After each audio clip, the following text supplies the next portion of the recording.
Welcome to the Shema Podcast, the podcast for the perplexed, where Torah insights intertwined through personal stories as well as interviews with leading Torah scholars demonstrate the empowering qualities of Torah and mitzvot. To share feedback, suggest future topics, or ask questions for the host or his guests, click the show notes to join the growing WhatsApp community. Now to the show. Welcome back to the Shema Podcast, my friends. Before I begin, I want to dedicate this episode in the merit of my friend, of a friend of the podcast, David Block, in the Refuah Shalema of David Ben Bela. He is having, as I do this episode, as I'm recording it right now, is having surgery on his shoulder. And he told me his biggest source of pain was not the pain he was experiencing in his shoulder that would be relieved, God willing, from the surgery, but the fact that he would not be able to wear his tefillin for quite some time during the healing process, as his shoulder would be bandaged up in a way that prohibited him from putting it on. And it seems strange at first on why Hashem would give us a instruction, a mitzvah, to wear tefillin, and then create circumstances causing someone to not fulfill the mitzvah. And as we are on the verge, next week is the Pesach holiday, it makes me realize, we all experience this. We've experienced it collectively. The reason the first redemption was temporary and the final redemption will be permanent is the first redemption came from above. We were undeserving in the 49th level of defilement. That redemption is not something we had earned. Whenever you get something special that you haven't worked for it, you take it for granted. You don't appreciate it. You don't hold on to it. But when you have something so special and then it's taken away from you, and then you realize how beautiful it really was and how much your life without it is not real life, and you focus the rest of your life towards working diligently, hard, every day to get it back, then when you do achieve that thing that was so precious to you, you don't let go. It permanently becomes yours. You hold on to it tightly with both hands. That is the last 2,000 years since we've been exiled out into the world, since we lost the temple. It's been 2,000 years of fighting and struggling and realizing what we lost, all by a grand design that Hashem knew in the beginning that for this to be permanent, it had to be pulled down from us from below. I've been saying something very similar in my prayers, asking Hashem in confusion, why is it that you're making my life so challenging? Like I am sleep deprived the majority of the time, working around the clock. I'm, for, I guess the best way to say it, I'm building a Mishkan. It must be built. The vessels need to be designed and built. This structure needs to be built. Hashem needs me to build something in which his presence can reside. And I'm working around the clock trying to get it built. At the same time, I want to be learning Torah, which is what he tells us to do, to learn Torah. I like to take what I learn and share it with you on this podcast. And I've been unable to do so, just working long hours building this Mishkan. And in my screaming out, like, why do you make this so difficult? Why do you make it so difficult to fulfill your will? This could all come so easily. And the reason is for this very idea, is that to want something desired, have to work for it, to build up yearning for it, it makes it more special when you actually achieve it. Okay, so the teaching I wanted to share with you is from the Baal HaSulam, and it is timely. Yeah, I've probably been contemplating this idea for weeks now, but it's appropriate. Everything has a reason. I couldn't get to it till now.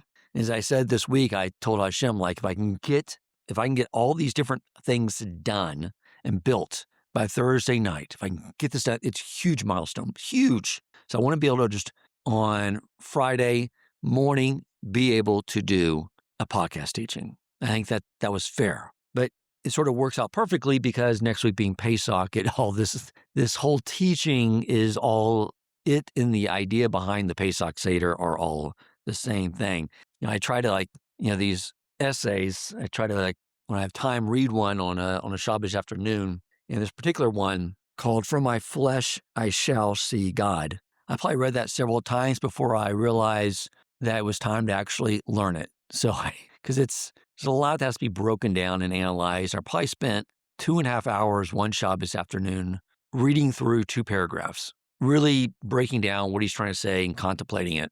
But the whole essay is really what he's doing is providing a system for spiritual growth. And he really breaks down all the areas where one can go wrong and lays out exactly that pathway. For one, he shares some very key important ideas. I think I'm going to begin here, is that where people struggle, I think especially in their beginning of their learning, is they try to understand spirituality through the five senses. The sensory perception that attaches us to the corporal, physical world. And that's not the right path. That is what creates confusion. I hear this a lot, talk to people who never really understood this whole idea of Hashem revealing himself in the time of Mashiach, and their first thoughts are like there's some visual sight of Hashem, and I have to immediately step in and say, no. You've just gone to the realm of idolatry. Hashem has no form. And it's hard for them to understand, well, then what does that mean he reveals himself? If you can't see, if you can't feel, if you can't hear, what does that mean? That's what we'll learn. Or people will ask me questions like, what does the neshama look like? It doesn't look like anything. Again, people are trying to use their physical sensory perception to understand spirituality. The reality is that we have a sixth sense, and it's since the times of Adam and the sin, it's been covered over.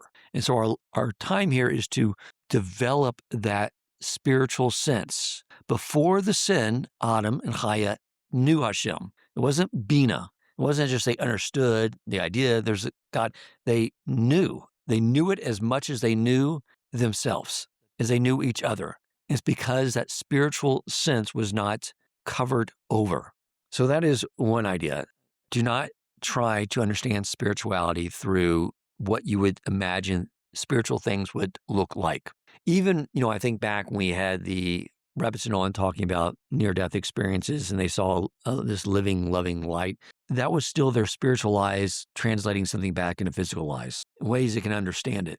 The second warning he gives us is it's not emotional. This is a trick by the Yetzer Hara. You go into an emotional state, and that's what you attach with spirituality. This can lead to addiction in substances that change your emotional state. Spirituality has nothing to do with an emotional state. Obviously, emotions play a part in our spiritual growth, but they have their place. They have their order.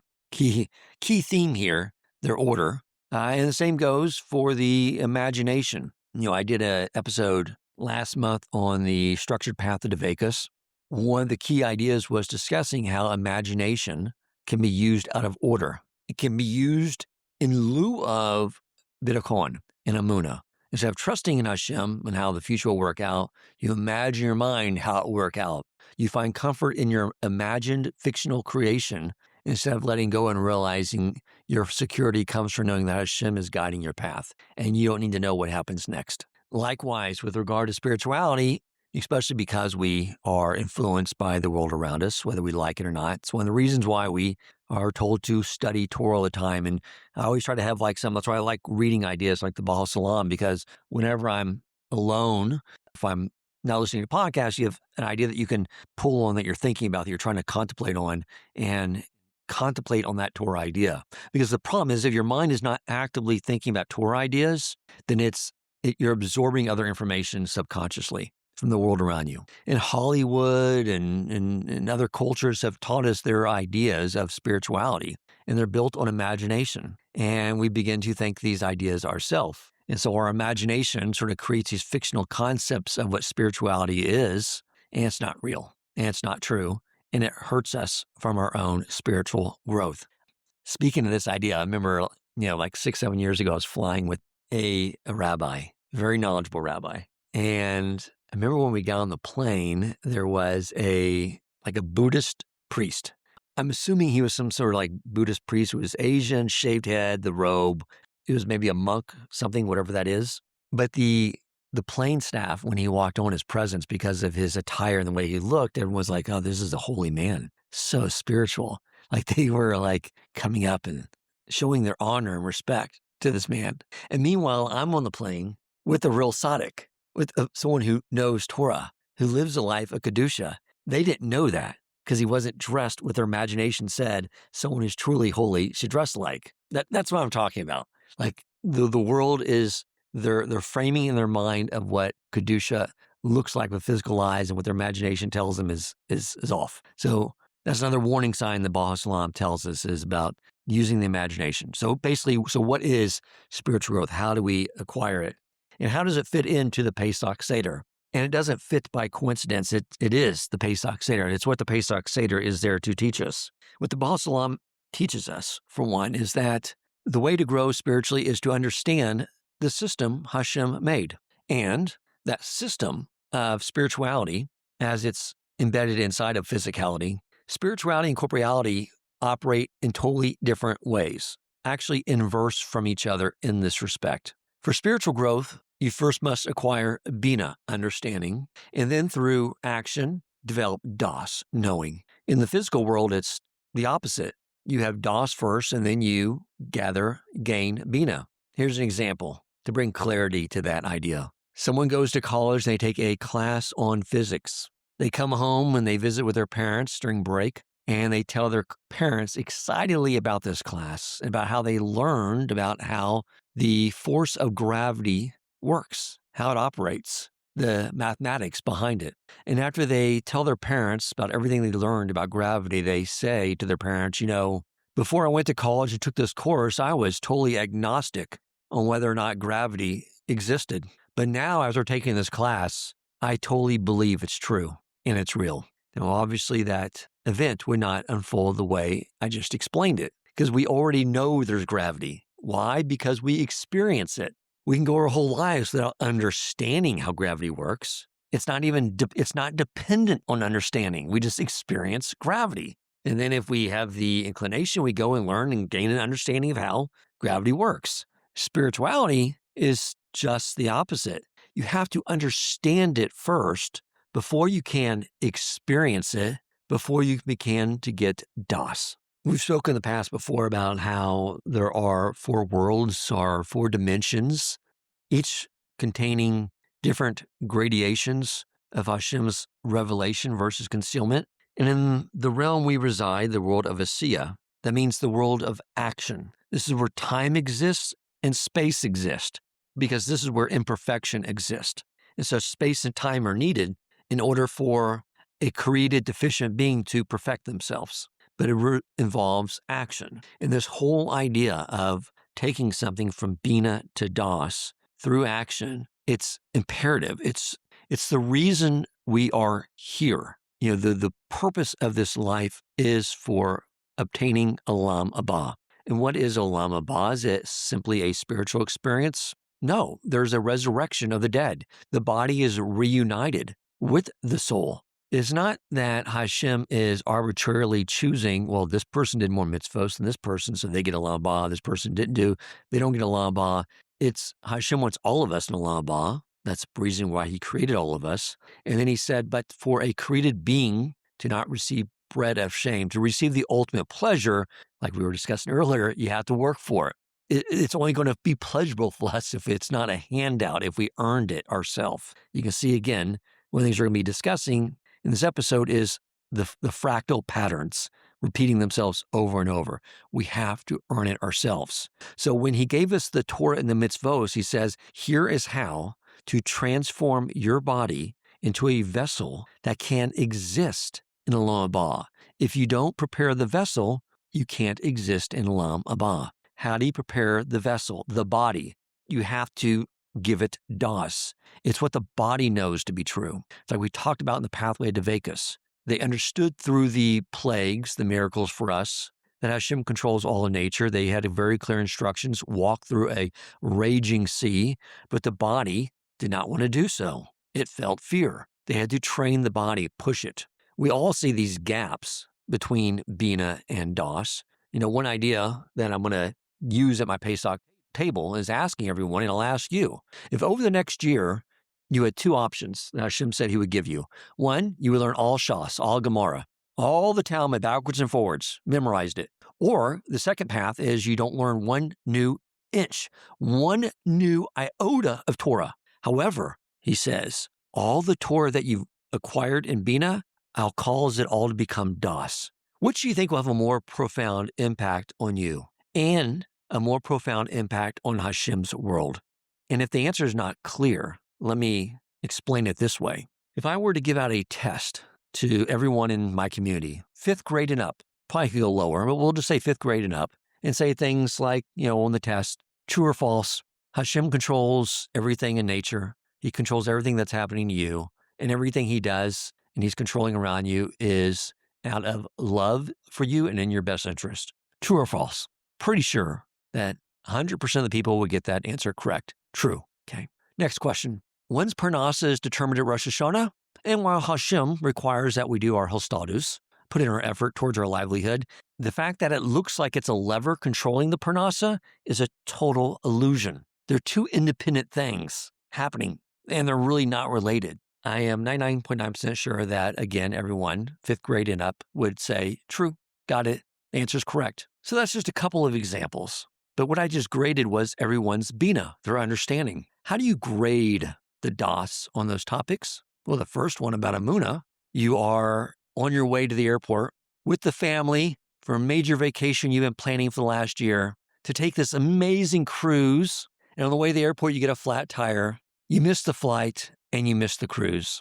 Do you get upset? Because if you do get upset, then isn't that in violation of the bina, the understanding of Amunah, that Hashem created that situation in your best interest out of love? That's a test of das, how the body reacts. If you understood at a das level, that all your parnasa comes and is determined at Rosh Hashanah and your hostadus has really no impact on the income that comes in, then you would never have any anxiety about financial matters. You certainly wouldn't violate the Torah and do things like, oh, well, I need to make a big impression on this person so I can make this deal come through. So I'm going to maybe eat in this restaurant I shouldn't eat at, or I'm going to, cut my hair, during those weeks after Pesach when we don't shave or cut our hair. And I'm mourning for the death of Rabbi Akiva's students, but we say, oh my gosh, I want to make a good impression. I'm going to go to the barber, clean my beard up or shave or however I wear my facial hair. I'm going to clean it up, look nice. I can make a good impression, which of course means that person would not know that all their parnasa is determined by Hashem at Rosh Hashanah. They got the bina. They know it at bina. They don't know it at das. And this is where we can get stuck. And this is why I'm very obsessed with this topic is how to get information from bina to das. Because if we all, I think we all know the answer to my question, which one would you choose? What would be better for you in the entire world is to take everything we've learned already that's in bina and take it to das. And that's a much further distance. But what Hashem is showing us through the story of the redemption through the Pesach Seder is it's providing a framework for how to do that. But it begins in that order. You have to understand it, but then you have to go into experiencing it, getting the body to know the idea. I'll tell you, I'll share another story with you before we move further on this. It's a very motivating story. It's always captivated me. I shared it, I think, on the very first episode I gave, which was a teaching I gave at the Reform Synagogue where Rabbi Yokov will be taught. And he asked me to fill in. And he told me to record it, and I did. And then when he encouraged me to start a podcast, I polished it up and posted it. And I shared this story then because it's something that just had such a profound impact on me. It's around this very idea. So I had, been learning the laws of Shabbos back then, and I was going over them with Rabbi Yokov Wolbe, and when he was talking about, the act of turning on an electric switch, why that's so problematic because you're putting a final blow to create something, and you're destroying when you turn and you break electrical current. Seems like such a small little thing now because of modern conveniences, but the fact is that's now how we build and create. It doesn't take a lot of effort now to build and create. You just flip a switch and you build or destroy.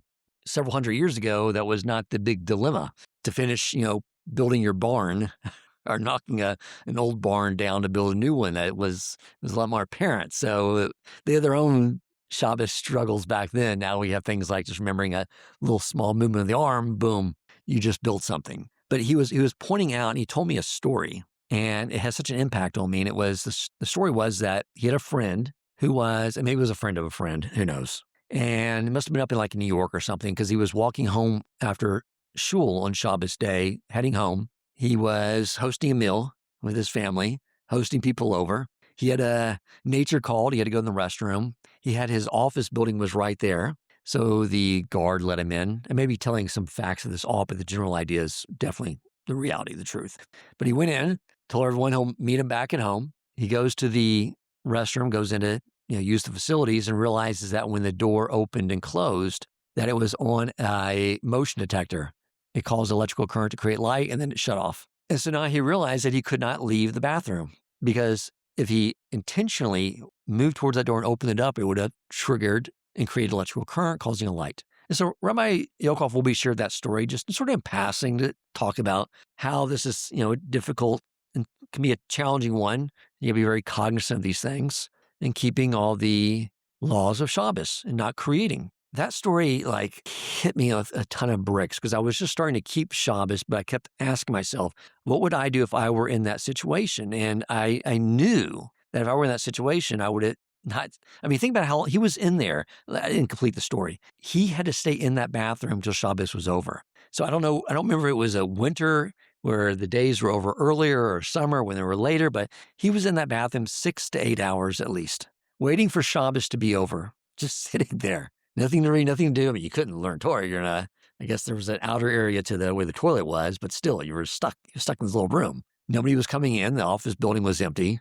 It was Saturday, Shabbos, and he sat there all day, waited for Shabbos to be over, and then left. And I was just so envious of this man when I heard this story. And when Rabbi Yokov Wolbe heard my podcast, he said, "Wow, I didn't know that had such an impact on you." And I asked him, I was like, and he obviously would have done the same thing. And he was in the car with his children. I think they were heading up somewhere for their summer vacation. He asked his children, "What would you do in that situation?" They would all do the same thing. But at that point in my life, I was like, I wouldn't do that. To sit there that long, going stir crazy. I would say, "Sorry, Hashem, I'm out." And I would open the door and walk out.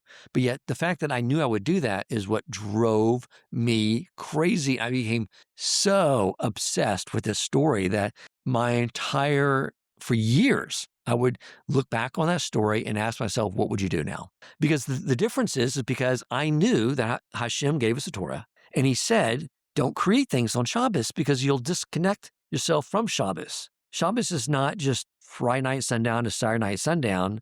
It's that time period when a Jewish neshama in this world ceases from doing creative activity. That's Shabbos. That's when you intersect, all those quadrants intersect, and you experience Shabbos. And that man knew that, didn't understand it. It wasn't Bina, it was Das. He knew it, and he didn't want to leave Shabbos.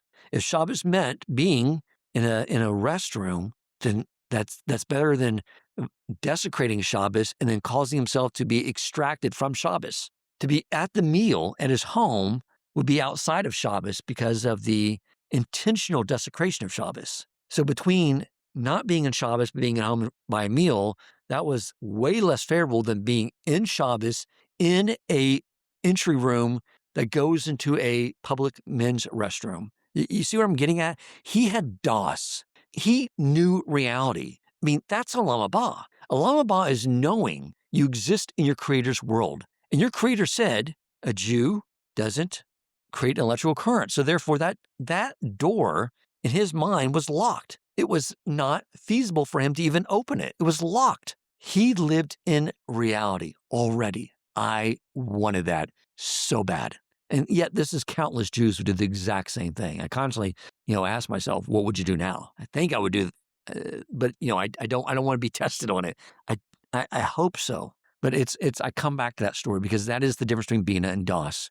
And it's what matters. We get so much information stuck in things we know. We can answer the multiple choice question correctly. But when it comes to testing, when we get tested in life by Hashem on whether it's Das, it's a whole different story. So back to the essay. I mentioned this on the podcast I did with Rabbi Pill on the month of Nisan. And we talked about this month it's the collective. It's about our individual growth, but how it's tied to the collective. Let me delve into this more. What the Baal HaSulam is teaching us is that, and we've discussed this before too, but it's Bina. I know for me, I think for most of us it's Bina, that the Jewish people are one organism, and matter of fact, all of mankind is one organism. The Jewish people may be an organ in that body, but the other 70 nations are also important organs in the body of mankind. And I learned from Rabbi Yokov Cohen, that not Rabbi Michael Cohen from Strive for Truth, but Rabbi Yokov Cohen, that the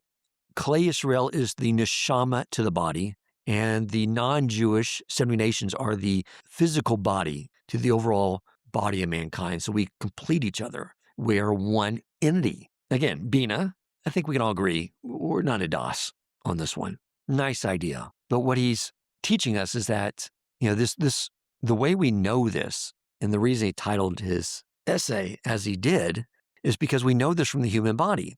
As I've already given it as a metaphor, the body has trillions of cells. Old ones dying and new ones being born every day. And all those cells combine and form these different organs that have these different functions that makes this overall body of yours operate. Now, when you look in the mirror, you see I'm just one. I'm one person. But if you took it from the perspective of each of your cells and each of those organs in your body, from their perspective, your heart's saying I'm a heart, and the lungs saying I'm a lung, and the liver saying I'm a liver, and so on and so forth. And you're saying, no, you're not all these individual pieces, you're me. This reality of all of mankind is hidden from us now that our spiritual sense has been broken or been dimmed, and we have to awaken it once again. That's our job, is to awaken this spiritual sense to get back to this truth. Now, the reason it really had to be this way, talking about the whole idea of earning what we get, is that we come to this world imperfect beings in the world of asiya, the world of action and time and space, so that we can make ourselves, so we have opportunity to perfect ourselves, which means to be like Hashem, to align ourselves with his ways, which we're back to the idea of being in a state of giving. So that task of aligning ourselves and being like Hashem in a state of giving would not work if the illusion that we were all separate beings was evident and apparent. You understand? Like that's why in the times of Mashiach, as that unfolds, the reason wars will end is because a war would make as much sense to someone, or someone inflicting emotional harm, physical harm on another person would be literally as insane as someone's right hand getting mad at their left hand and grabbing a knife and stabbing the left hand. Like, you have free will. You could do that. Your right hand could stab your left hand if you wanted to. Free will is still there, but no one would do that, right? And that's why wars will end, because this illusion that we're separate is going to be removed. But he had to put the illusion there, because how else will we train ourselves to give to another if we knew that there really wasn't another, that they were us? So the illusion has to be there, but it's our job is to remove the illusion, which is the same thing as aligning ourselves with Hashem, which is the more we act. Again, how do we bridge Bina and Das? Bina being, okay, I know, I heard Dan say several times over the last year, and of course I've heard myself say it, that the Jewish people are one entity. And then they are all attached to all of mankind as actually one entity. We've heard that. It's all Bina. But of course, it's not in DOS yet. What has to take place to go from Bina to DOS? Action. So we constantly do the things we do. Learning, teaching, training ourselves in sensitivity to the needs of another. Not just with giving tzedakah, but our time and volunteering and helping and kind words and all the things that Torah is teaching us. On our interactions with our fellow man is there to give us opportunity to train ourselves, but against resistance, to be like Hashem. And the other thing is that besides being one, it's one unified system. Hashem is one. His whole world is one. It's all unified. And that's really where this Seder comes in. Seder means order. This world looks chaotic, does it not? Totally chaotic. It looks random. All these different things happen in the world, around the world. Now with the internet and news and everything we can see going on around the world, it looks like you see these different news stories like it's absolute chaos. But yet what the Pesach Seder is there to show us is no, it's all a system. It's all moving in a direction, and there's order to all of it. So as I said, the way to become spiritual is to understand the system Hashem created. There is a spiritual system. We learn those laws, the spiritual laws, those things we're learning now. It's the Torah. And in that Torah, those laws, those spiritual laws manifest into physical laws as well. And Hashem interacts with us through his apparatus of the angelic beings and through the planetary bodies and stars that emit the energies into the world to fulfill his will. But it's all one unified system. We know that the plagues or the miracles went on for a year. They were there to give us Bina. They were like listening to a Torah shir. We saw very clearly that Hashem controls all of nature, that there is no nature. It's just an apparatus for an infinite internal being to interact with us, but it's all Him. We saw the Mida Keneged Mida, the measure for measure in which He treated the Egyptians based on how they treated us. We saw cause and effect. That's what He was wanting to teach us. But He was giving us the Bina for all of this. And part of that process of moving it to DOS was experiential. And we weren't reading about it in a book. We were able to experience all these things. What Hashem was showing us as well is that the way He interacts with us through nature has never changed. He still interacts with us through nature. The only thing that happened back then was He changed the laws of nature temporarily. We were able to experience things like a Jew drinking a glass of water from the Nile.